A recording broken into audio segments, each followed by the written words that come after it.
What is up, everybody? It is Alex from Heavy New York, calling from the Alto again, and this time we are here with Jules of Set Your Sails. Thanks for coming on the show today. It's great to have you here. Thanks for having me. Yeah, it's an honor to have you here. This new album, Bad Blood, is absolutely awesome from start to finish. This album is just a true adventure and a true experience. For people who haven't heard the full-length album yet, though, do you feel like that the first singles that we heard so far, such as Bad Blood, Best of Me, Lately, is maybe like a good representation of like what this whole record will sound like, or is that just one little taste of what's to come? Um, I'd say it's both, really, because it's not really a concept album, so the songs are very different. So there's a bright variety of songs and styles.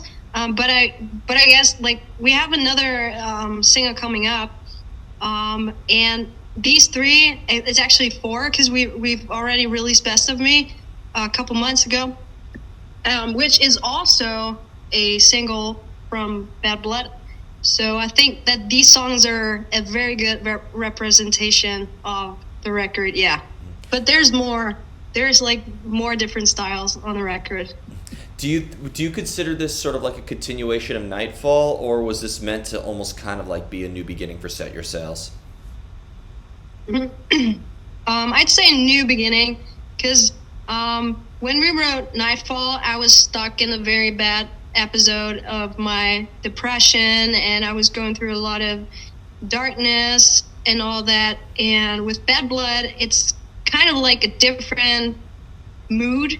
I'd say it's more like looking forward and moving on, and stepping out of that. So yeah, I'd say though, yeah, you could say both again because it's like coming out of your old behaviors and looking at things a little bit different.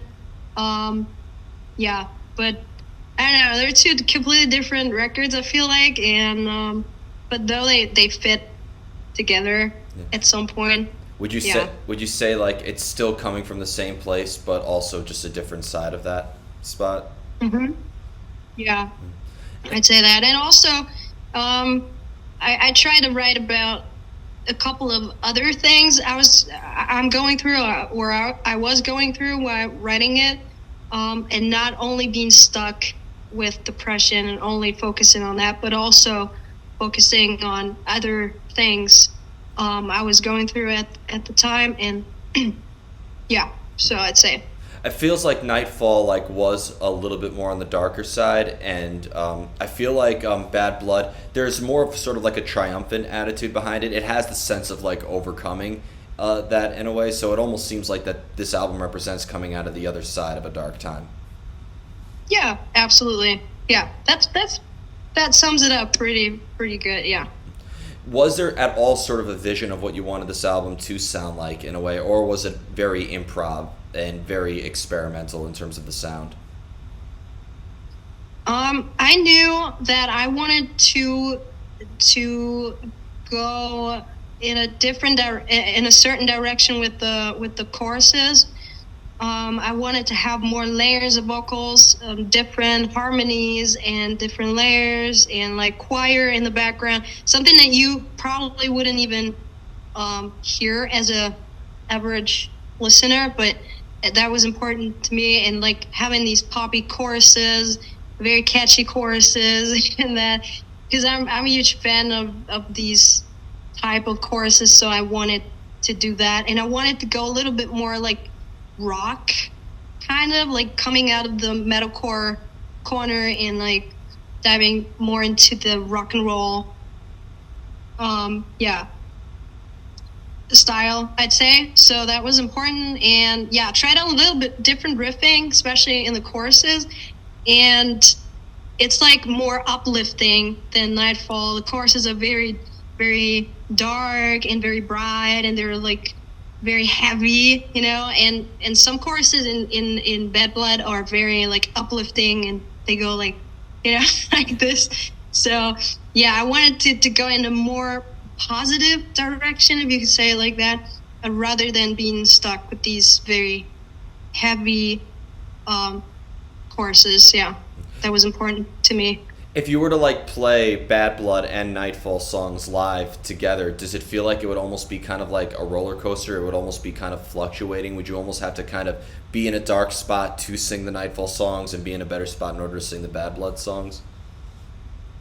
No, I wouldn't say that because we've played so many shows with Nightfall, and I would say this is like self therapy, writing about these topics and then playing it and then screaming it out over and over and over again. And at some point, I wouldn't say 100% over it, but you're okay with it and you're not stuck with it. Well, I can only speak for myself, of course, but it's not like I'm diving into deep into Nightfall songs. I'm okay with it. We played it so often that, yeah, it's not like I'd be thrown back or something. I mean, it's a lot of fun.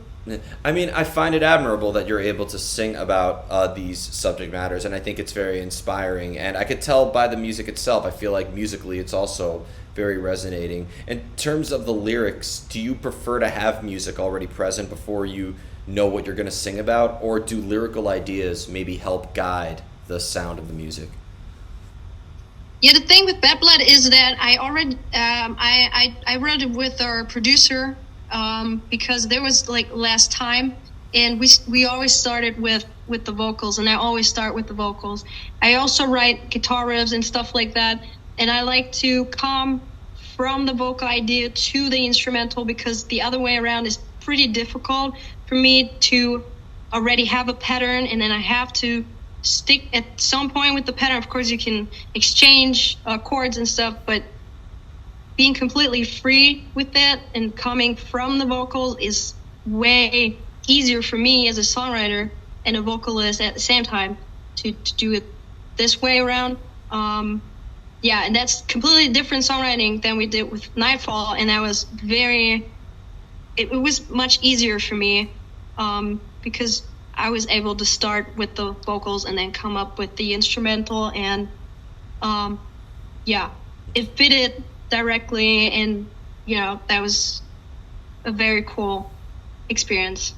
Are you ever worried though that you'll have like the best lyrics ever, but then they're always like one syllable over every song that's presented to you? I don't know, man. I just write. I don't really think about stuff when I'm writing. It's just like I just write down whatever comes to my mind. And for the most part, you know what? I just jam. And 90% is like taking exactly the first track, the first jam, and just exchanging words. And I do not really think so much about everything. It's like sometimes it feels like I'm not even writing it, like some other person would write it, and then once the song is done, I sit down with it and I'm like, whoa, okay, that's what the song is about, and that's what I wanted to say. It feels very weird. I don't know how to describe it, but sitting down with the final song and then reading the lyrics with it is always like is hitting me the most, because I'm like stuck in this songwriting thing that I don't even realize what I'm writing about, and yeah, so I do not really think about that so much while writing songs. Depending on what you're singing about, if it's more personal or if it's coming from like an external source, does it maybe resonate with you differently, or do you feel like you channel a different energy into singing it depending on what the song is about? Yeah, definitely. I mean, there's songs that are very intimate, like Lately, for instance. The song is so, I don't know, man. It's so weird to listen to it as the songwriter of the song, listening to it and going through these emotions over and over again. Of course, you have a different style of singing it, because you put different emotions into a song which is about depression than you put into a song which is about, I don't know, sex, or I don't know, a fight, or I don't know, broken friendships or shit like that. And then yeah, you put different emotions into it, and especially like adding screams into it makes it so much more dramatic and intense. I feel like that, yeah, of course, I try to transport the emotion through the vocals, and yeah, that changes with every single song. And I feel like I don't even know if we found our style yet. It's so weird. Like they don't. Sometimes I feel like this one song doesn't really sound like Say Sales, and then another song sounds again different.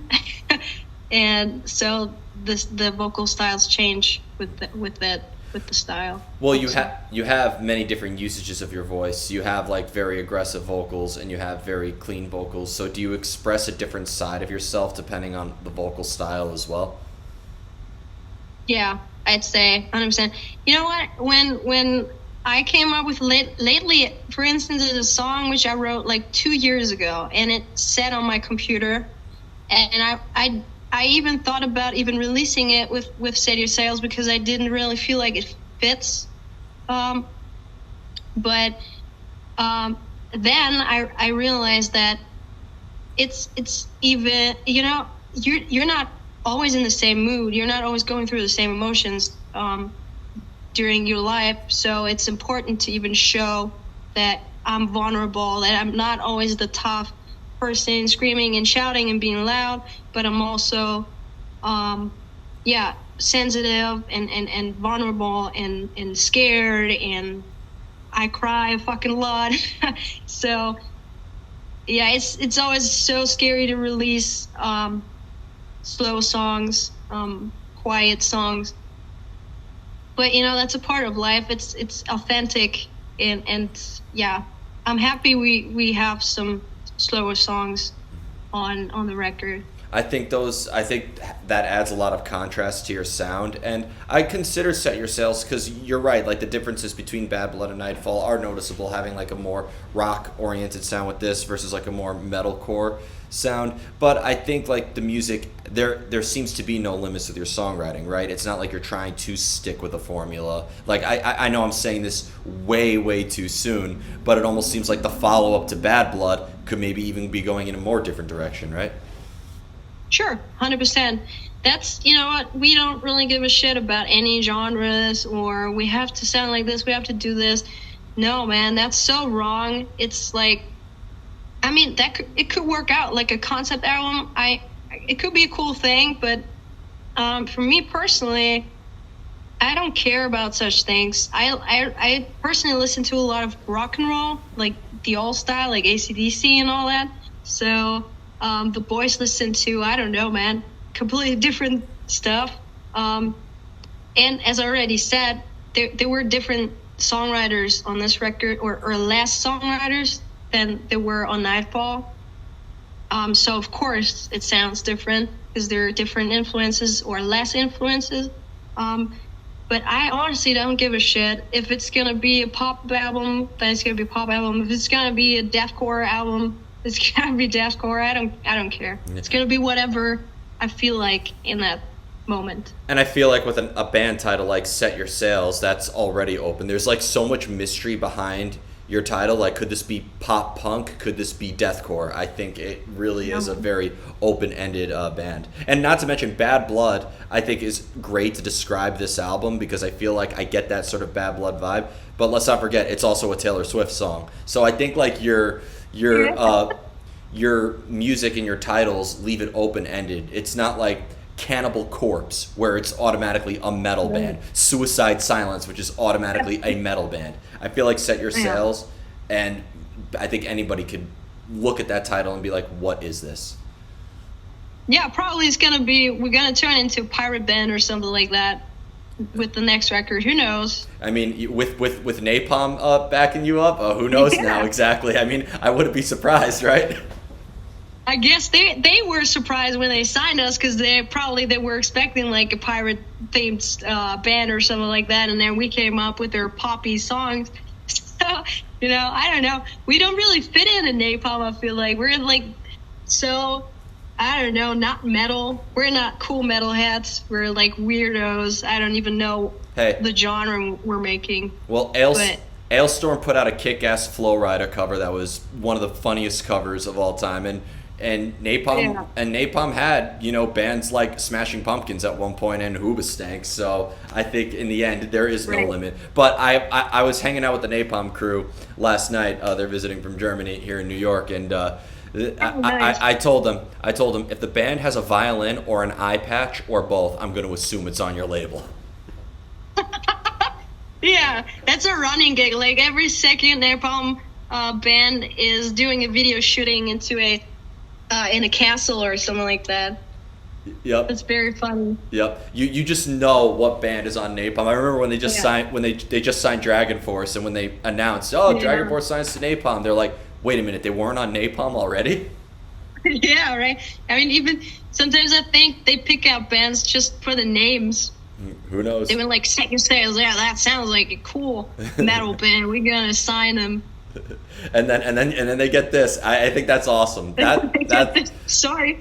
That's awesome. I love it when you can surprise people like that, because I can't. If you put Set Your Sails, sure, Nightfall has the metalcore vibe behind it. I mean, I'm not gonna lie to you. Just that's how you analyze it. But I feel like there is a genreless element behind it. Like people call Spirit Box metalcore, but they have a lot of songs that would never sound like metalcore at all. I think Set Your Sails kind of has the same effect.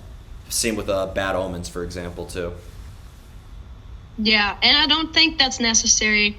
Whatever, for example, whatever Spirit Box is coming up with is gonna be great. You know, who cares what genre it is? If the music is great, they did a pretty cool feature.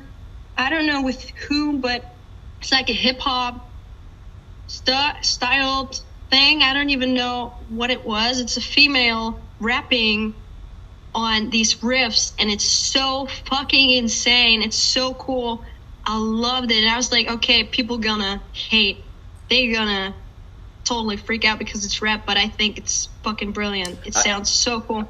I think it's becoming the future of music has been becoming more genreless. Like for instance, I always use this reference. I'm gonna sound like a broken record, but like I saw Ice Cube play before Godsmack and Guns N' Roses, and Ice Cube and all these metalheads were going insane. So yeah, you know, we just have to. I don't know. I think it's like an older generation of metalheads who are hating on specific things. But fuck it, I believe there's in general a huge turn, more tolerance and stuff like that. And we have this in Germany a lot. They let the local choir sing or something like that, or they come up with, I don't know, man, weird. It's some very weird music, and people are freaking out. And they're bringing. Do you know Schlager in German? In Germany? I've heard of that. Yeah, it's like old people's music. I'd say it's very weird, but they brought some of these people to Wacken even in some very huge metal festivals, and people were freaking out. So hilarious, it's so cool. And that's the best thing about music is the connection, how it connects people together. And you have like 2,000, 5,000, 10,000 people singing to the same song and laughing, having fun. That's so cool. Fuck genres. It's amazing to see. But I mean, we are saying fuck genres, but I am gonna contradict myself for 1 minute here, because with bands that do fall under the metalcore category, I feel like Germany, the whole country in itself, with Heaven Shall Burn having its legacy, but Electric Callboy taking off. I'm interviewing Venues again next week. Fantastic. Yeah, these are friends of us. I love that band. Greetings. I love that band. I'll send them your regards. Shout out to Layla and Robin. But like I feel like Germany in itself is been becoming almost kind of like a new metalcore capital in the way like the UK has currently been with Bring Me the Horizon, Architects, Loathe, and everybody, and Massachusetts here. It seems like Germany is almost becoming like the new wave of American or German metal, you know? Yeah, definitely. There's a huge scene here in Germany, and you see so many. We have the privilege in this country that there's so many great bands touring here, and every time they announce a Europe tour, it's gonna be 80%, 90% Germany. They're all coming here because people are nuts. They're completely freaking out. Germans love metalcore, everything that's heavy. I don't know why, but there's a huge scene here, and that's why it's working out so well so far for us too. Because there's a zillion great bands out there, right? So getting signed and having the opportunity to play shows, play tours, and stuff like that is a huge privilege. But there's so many people freaking out here in Germany. It's great. Yeah, It's a great scene. It's insane. And I mean, I have family out in Germany. I've been to southeast Germany in Straubing many times, and Nice. yep. And Great. even there, people like are knowing the music that people in America don't know. Yeah, it's insane. I don't know. It's a thing in Germany. I don't know. We all have to go heavy and like, probably because we're such angry people in general. We have to go, because Germans always walk around like this. Don't talk to me. It's the same in New So- York. It's the same in New York. So even like when Yeah? All right. even when I'm hanging out on the farmlands in Germany, it doesn't feel that much different from New York City because everybody has the same attitude. Okay. Yeah. Nice. Yeah. That's not really cool, but Yeah. that's what people are. Yeah, I don't think anybody's naturally angry. It's just some people hate wasting time more than others. Yeah, we're being completely stressed out by work or stuff like that. Fair enough, but that's why we got music like yours to get us through the day. And before we go, I want to thank you so much for your time, and thank you again for this amazing album, Bad Blood. It is absolutely kick-ass. Just, is there anything else with Set Your Sails you'd like to promote in terms of upcoming shows or tours? Could you possibly be hitting the U.S. soon one day? Oh man, we are never allowed to talk about stuff like that, but we have a lot of shows coming up for 24, and we're playing our first co-headliner tour. This is very important for us as a small band, generating our first headlining numbers, how many tickets we can sell. So that's sale, yeah. So yeah, I don't know if you know someone who lives in Germany, or I don't know, is German. We're going on tour starting April 12th. Our album is coming out, Bad Blood, on April 12th, also the same day. And yeah, you can support us by playing the shit out of this album. Just stream it as much as you can. You can pre-order already the record. We have some sick vinyls. I don't have it here now, but got it at home, unfortunately. But they are sick, and you can support us through that. And yeah, thank you so much for having me. Thank you so much for your time. And yeah, hopefully one day, once we come to the States, I'll get back in contact with you. Yeah. And you can come and headbang. Yeah, I will definitely. Bad Blood. Wherever you play, I will be there when you come to New York. Thank you so much. Everybody, we are here with Set Your Sails, Bad Blood, out April 12th via Napalm. Be sure to pick that up. We will see you next time on Heavy New York.